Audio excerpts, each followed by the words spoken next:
captured and searchable.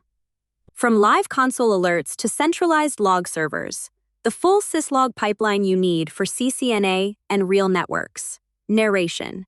You're sitting at your desk, SSH'd into a switch, typing out a long configuration command. Suddenly, bam, an interface goes down, and the Syslog message interrupts right in the middle of your command line. Your typed text gets chopped up, mixed with the log message, and you're not even sure what you actually entered. This is exactly why Syslog exists, to keep a running record of everything happening on your devices, so you can trace back what went wrong, when it happened, and in what order. Narration.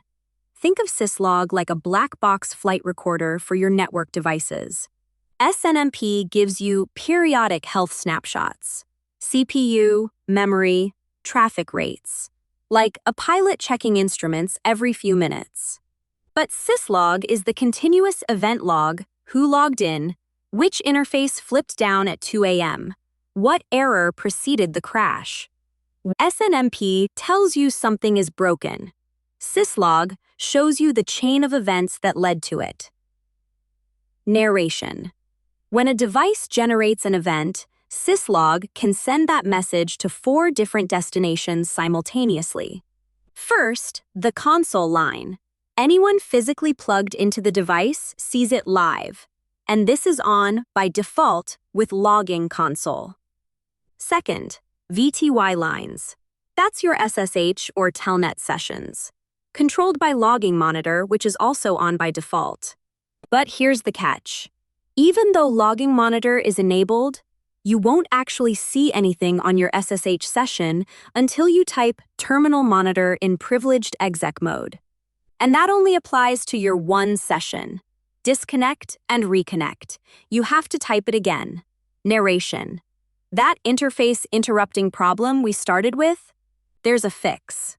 The logging synchronous command, configured on the console or VTY lines, automatically reprints your half-typed command on a new line when a Syslog message interrupts it. It's one of those quality-of-life commands that should be enabled by default but isn't, and it's worth configuring on every device you manage. Narration. Real-time messages are useful while you're there, but the real power of Syslog comes from storing logs for later. Cisco iOS keeps a logging buffer in RAM, controlled by the logging buffered command, which is on by default.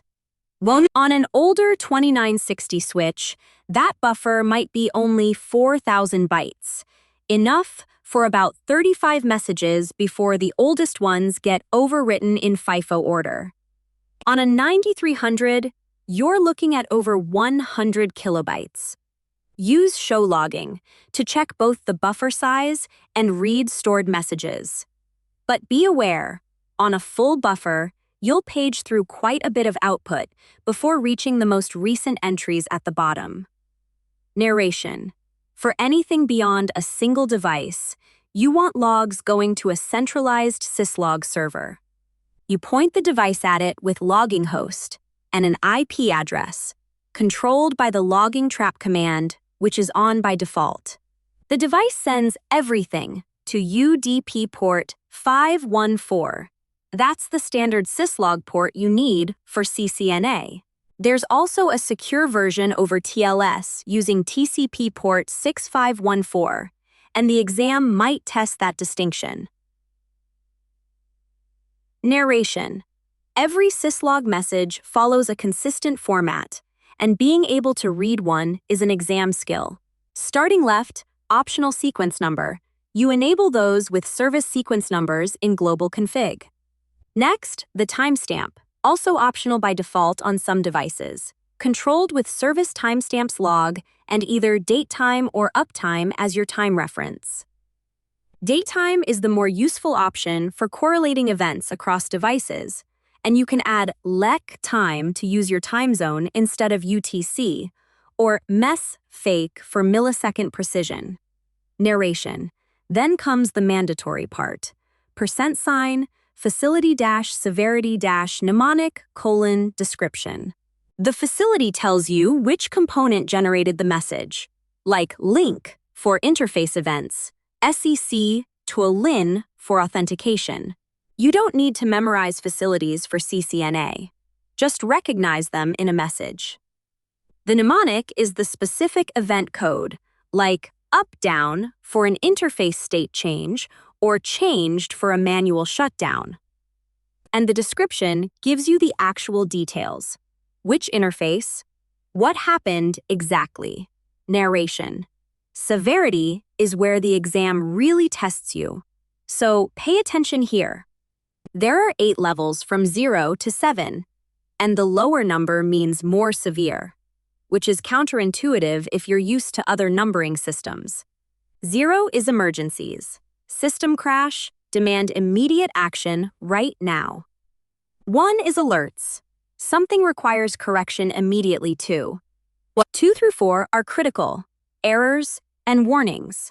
Events that need attention, but not necessarily right this second. An interface going down unexpectedly is severity 3, an error condition.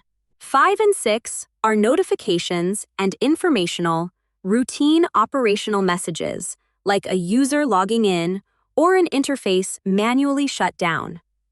And 7 is debugging. The debug command generates level 7 messages, and it's resource-intensive enough that you should never run debug on a production network without thinking about it. Narration.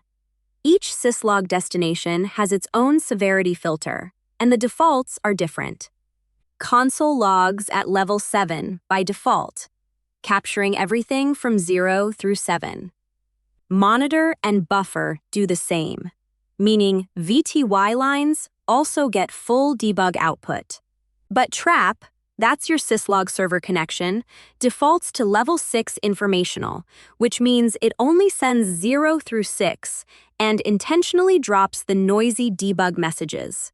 This design choice prevents flooding your server with unnecessary traffic, and it's a distinction the exam will test.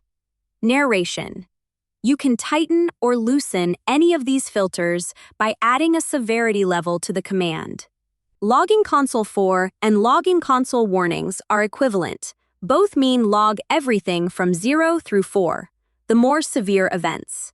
The key thing to remember: specifying a severity level includes that level and all numerically lower levels, so logging console 4 catches emergencies through warnings but drops notifications, informational, and debugging. Narration. So here's the practical workflow when you're troubleshooting a network issue. You SSH in, type terminal monitor to see live events. Check show logging for the buffer history, and read through the syslog messages using that format.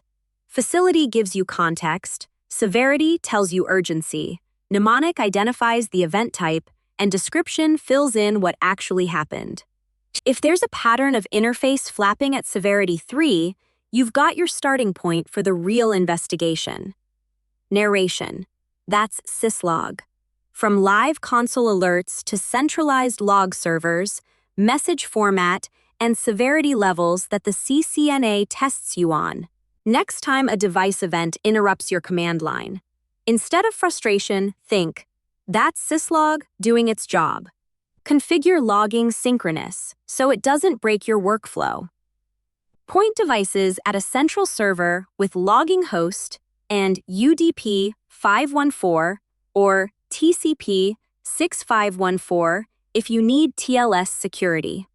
Set your severity filters to balance visibility with noise, and use the message format to read through events, like a detective reconstructing what happened on your network.